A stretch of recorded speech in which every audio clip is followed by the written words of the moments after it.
So you know that point in high school when you just get your license and you're so excited you want to go out in the world and experience what it's like to do something by yourself and not have to rely on anyone to get anywhere. It's all on you.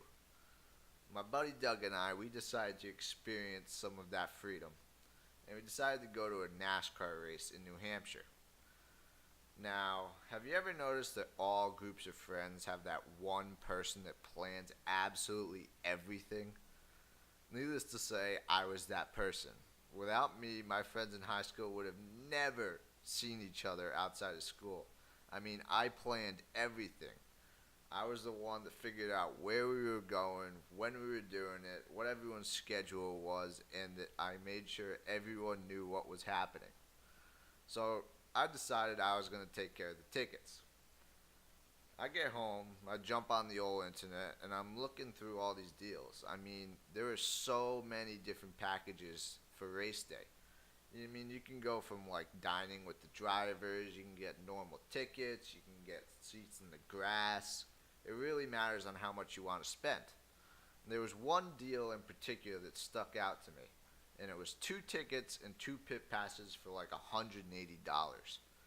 Without even thinking, I bought them. I mean, how cool is that? We would get to be in the pits, in the heart of the action, up close to the cars. It was just looking like it was going to shape up to be the most perfect day at the track.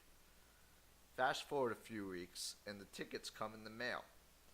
I open them up. I'm feeling so excited, so pumped for a great day, and I noticed something. Now, we may be driving, but in no way do we look 18. So I start freaking out. I'm like, what an idiot. How could you not read that when you were buying the tickets? I mean, I was so bummed out. And finally, I calmed down enough, and I started thinking that there's got to be a way around this. There's got to be a way to get us into that race. So I started developing a plan.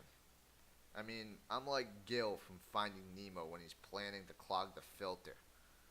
I'm running through every possible scenario, and I finally decided on one.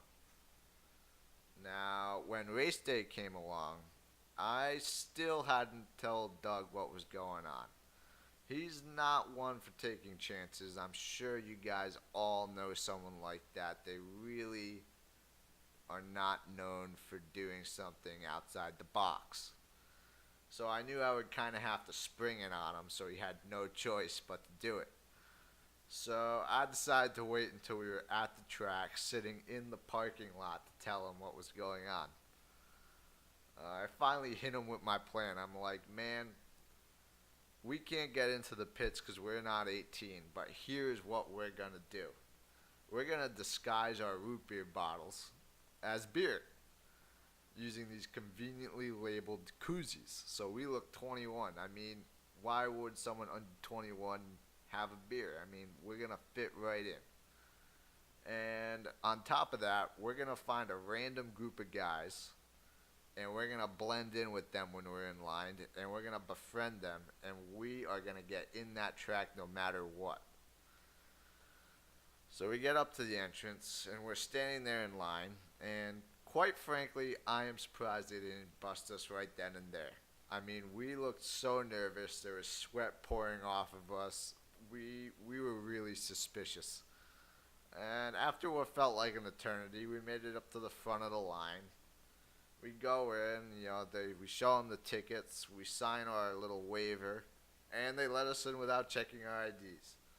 And we're just standing there after the gate, waiting to get into the track, and we're like, what? We just snuck into NASCAR. And it was an amazing feeling. I mean, we were able to experience some amazing things that day because of that. We got into the pits, we got really close to the cars.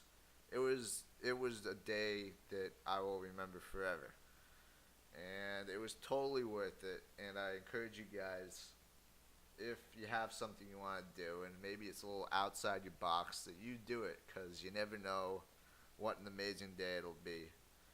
And I'm sure Doug remembers this, and despite the fact that he forgot sunblock, and at the end of the day looked like a lobster. He too had an amazing day, and it was a story that I always remember. And if you like my stories, follow my channel, Chasing Whiskey, for more to come. And have a good day, guys.